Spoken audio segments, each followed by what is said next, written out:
too. Do you have, let's see, does anybody have some extra turpentine she can borrow? I think I do. No, you do. Yeah, we're gonna, let her, okay, great. Thank you so much. Now, we're just gonna take one of these.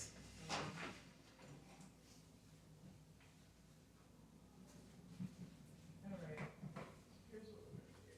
We're gonna take we're gonna take one of these. And I'm gonna dip it in here. And I'm gonna go in and mess it all up. So we're gonna thin it way down.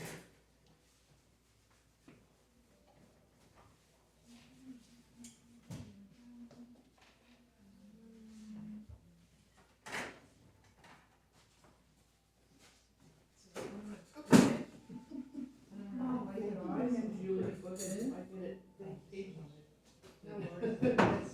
That's all we would think.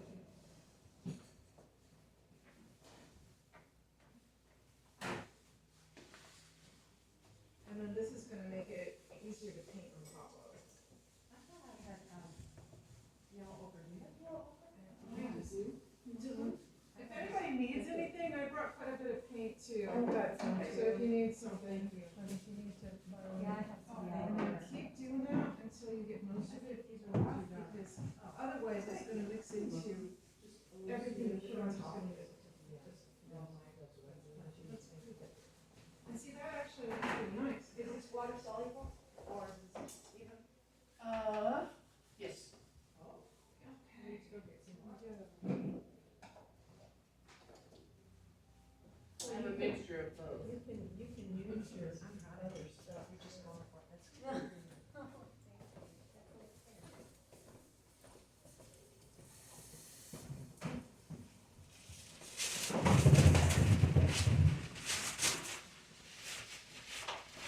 I'm just gonna like talk. Oh, that looks good. Good job.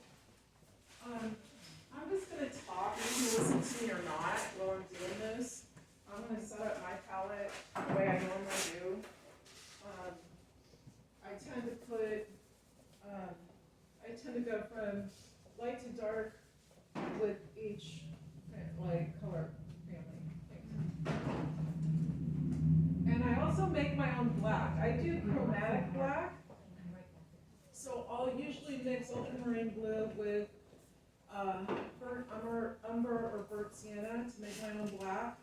Add a little bit of white, lighten it up, and then you have a warm or a cool black. And what that does is, it's chromatic, so that means that it's going to refract more light. Like the blacks that you buy that are in a tube are very flat, and they're going to absorb everything. So they can really sink. That's why I just make my own black. And that's kind of like how I get myself into the mood too. Like I go into my studio and the first thing, I brush my palette. It's usually always laid out anyway. But I always mix my chromatic black first. And that gets there's just something about it. It's a somatic sort of like, I'm casting a spell. Here I am, I'm gonna paint. And here's my double trouble toiling, whatever it is. There, thank you. And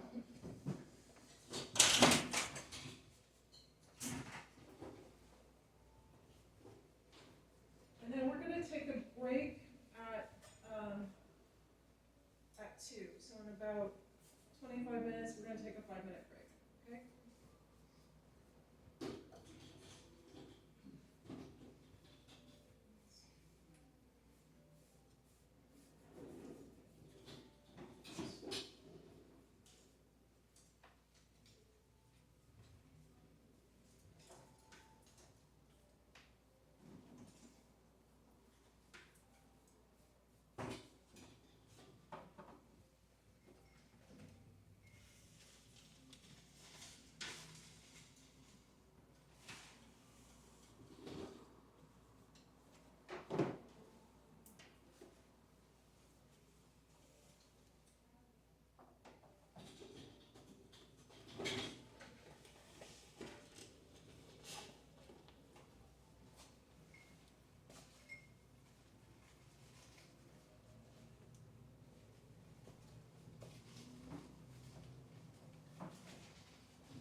couple of quick housekeeping issues. On the back counter back there is a list of all your names and evaluation sheets. And if you would check off your name that you were here and pick up an evaluation sheet and turn them back into, you just drop them at the front desk, I think, and they'll all get back to me. Appreciate it. By the way, I'm Don Hutchins. I was gonna ask you. I'm the executive director here. Great. So thank you all for coming.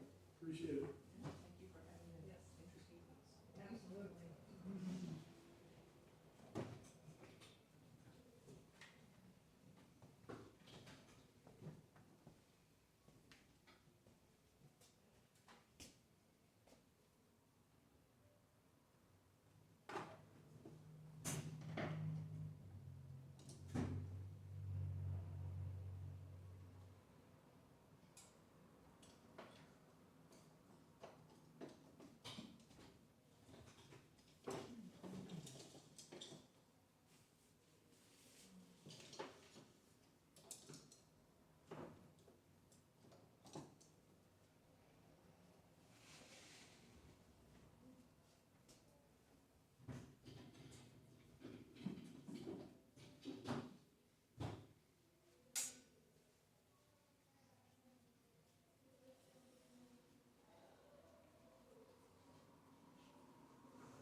So, on different, can you, are you gonna show what it looks like to walk in?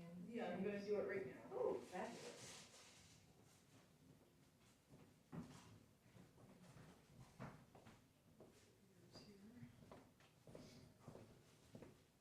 Is there a little pin here? Oh, I'll get one. That's me there, do I just?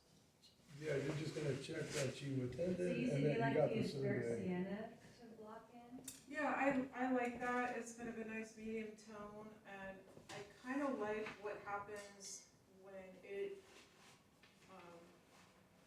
I overpaint things a lot, so I end up with a lot of layers, and I really like when this peeks through different places, so that's kind of why I like to use it, but, I mean, that's just my personal choice, so I'm just gonna do, let's see.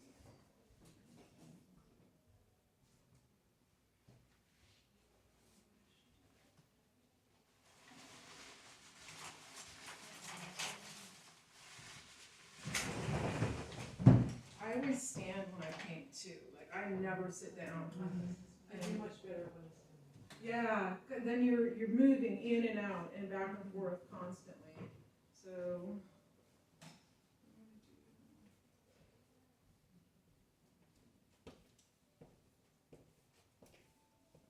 I love painting glass.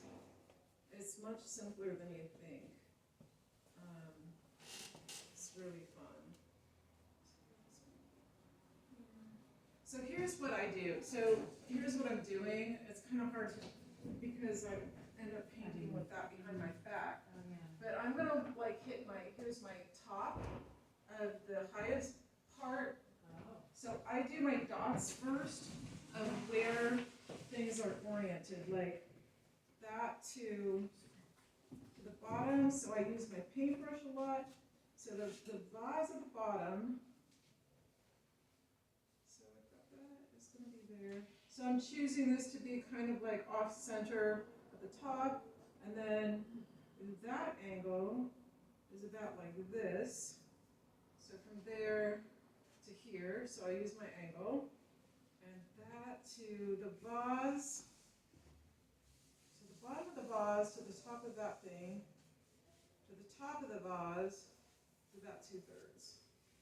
So I'm going to drop, I'm going to make a mark for where I want the top of the vase, and where I want the bottom of the vase, and then it's really easy to kind of revise this. Like I'm just, like these are like the simplest little sketchy marks, but they're giving me sort of my roadmap for where I'm going to be, for where I'm going.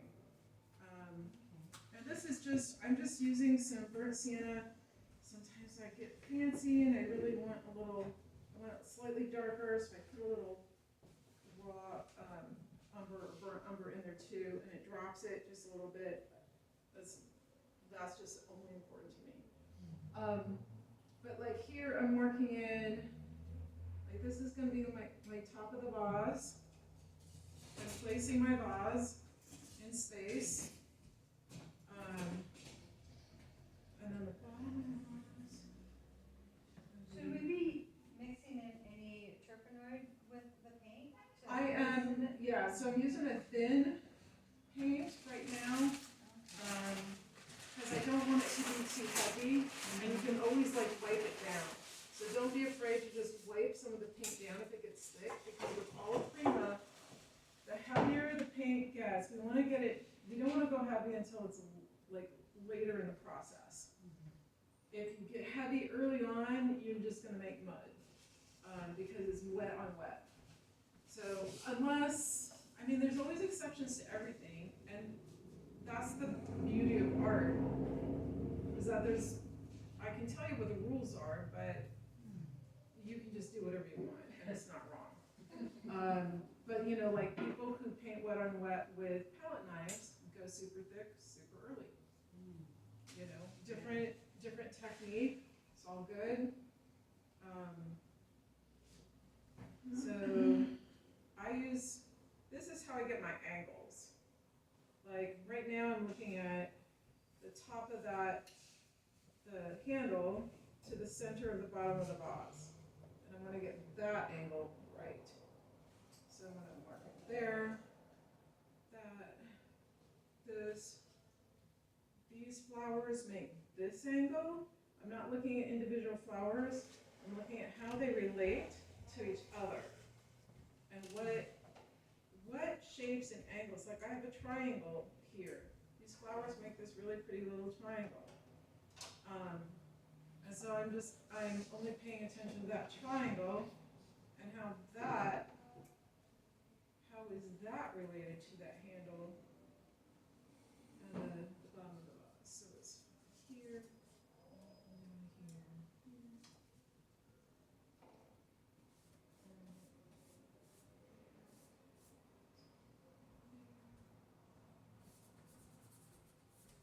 And you can always revise your placement early on.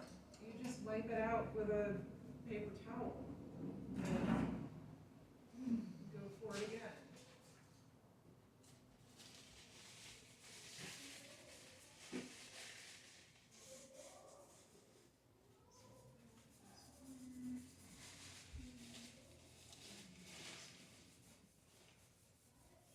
So now I'm looking at the angle between the top of the highest, whatever flower that is. I don't know anything about flowers. Gladiola, thank you. So I couldn't even tell you what half those flowers are that I'm painting. They're just pretty. That's okay. They're just pretty.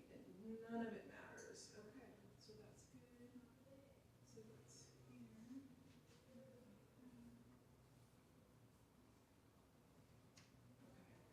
So this is all like, so I'm teaching you, or in this workshop, sort of the classical methodology of blocking things in, starting lay in your darks, and then go to your lights, and then you go to your middle tones and bring in the color.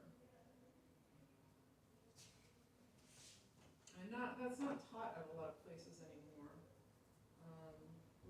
art school, it's all conceptual work, which is also great. But I paint a lot of still lifes because the technique of painting is really important to me. Can you explain what you mean by conceptual, because I don't know exactly. I mean, like, 1,000 doses,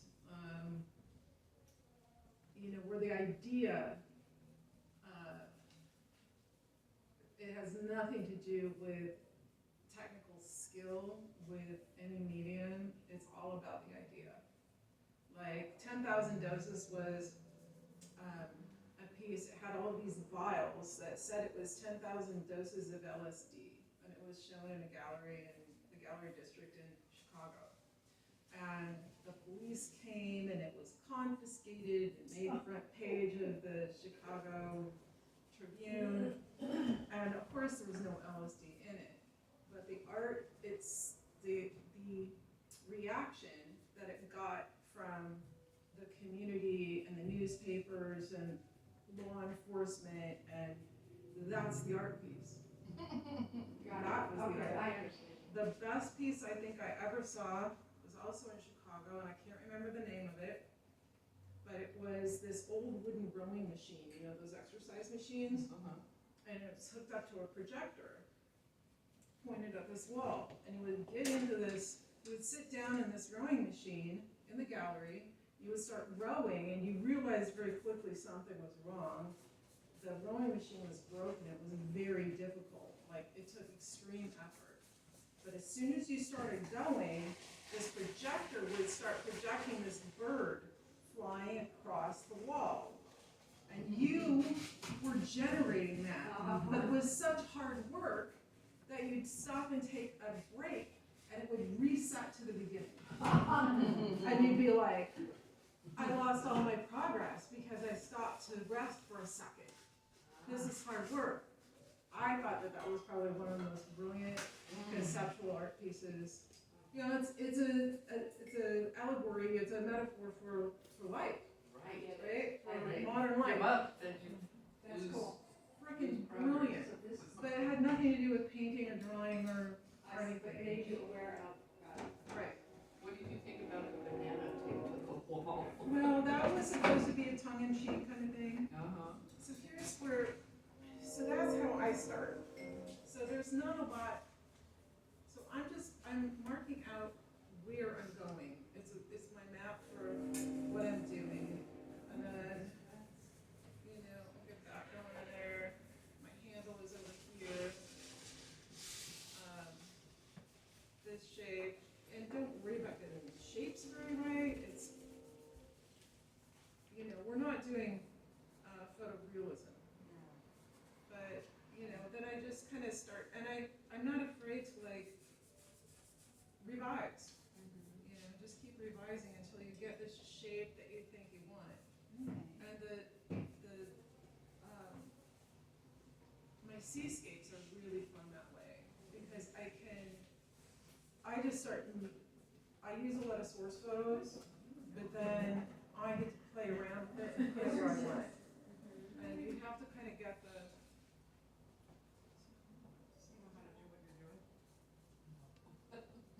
what do we, ask me questions. Okay, where do you put the darks? Where are you seeing the darks? Where are your darkest areas? So I'm kind of almost doing that while I'm putting, while I'm drawing and arranging everything. So that purple flower is really dark. The greens are some of my darker areas. I've got some darks down here. I can't really see the bottom of the vase. So there, this is going to come in here, and then that water breaks things up. And then I'm just going to like wipe this out where I didn't like where it went. The whole conceptual art thing was all the rage when I was in school 50 years ago. And they wouldn't, like, they just frowned on learning in technique. So we had like one teacher in whole school who taught like physiology, learning how to do ping pongs and dribblings and stuff. And everyone thought that was ridiculous, everyone was like, they're building on things that they had no basis in.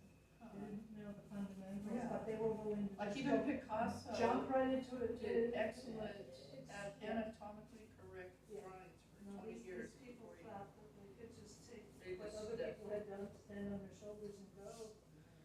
I don't know, I wonder where they are today. They're probably famous. Well, that's the thing about probably art in a lot of different industries, is everyone's trying to think out of the box and they get a little weird. So when I squint and I really look, for me anyway, the handle of the vase has some of the darkest tones.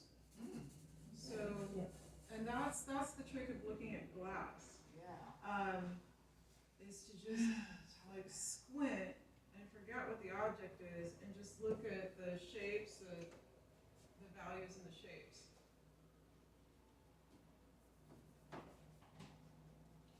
And I use my fingers in the paint a lot, and I don't recommend that because apparently that's very bad for you.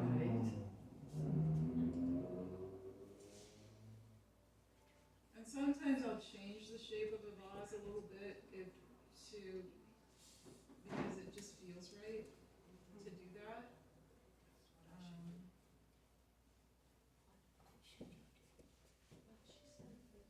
Do you want me to come around a little? Okay, so this is kind of, that's where I'm just laying in some darks. Right? It's super loose. And I'll just keep revising it as I go along. I'll let it make a lot of decisions.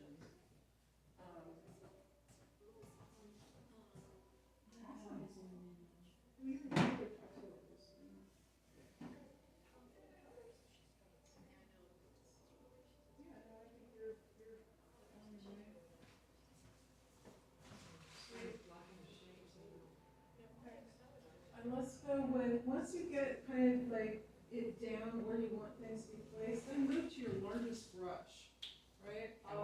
Just go with big, yeah, you can switch to a big brush now, and now you're just gonna start, that's how you're gonna stay loose. Great, that's awesome. That's placed really well. And now where's your biggest brush? Here? It's a flat, you can go, this one is a comfortable one. This one? Yeah. Is this a little too large? No, that's wild. I know. know. It may, yeah. Okay. They're wild. Yeah, and then it's gonna be, because then you can't get too. I just Too can't, tight. can I? No. All right. Yeah, so go big or go home, right? I got it. Okay, beautiful. Okay, and you already got a big brush. Well, I picked up the biggest one I brought, Okay. so are we gonna do it over the background?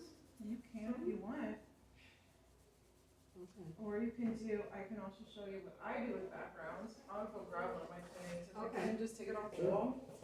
They're yours.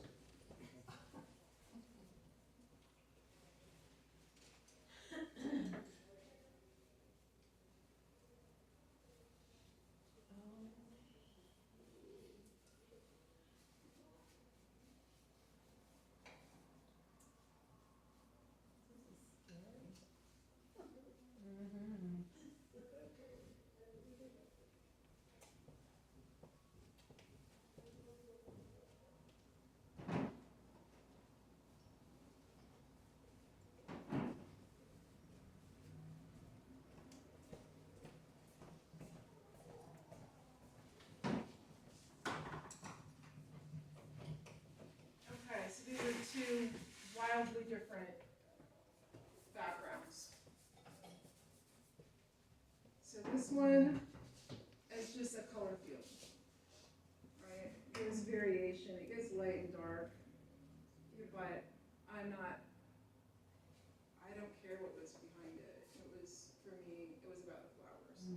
And this one I made a very different decision. I was looking at a specific artist, Yuan Yugo. And he,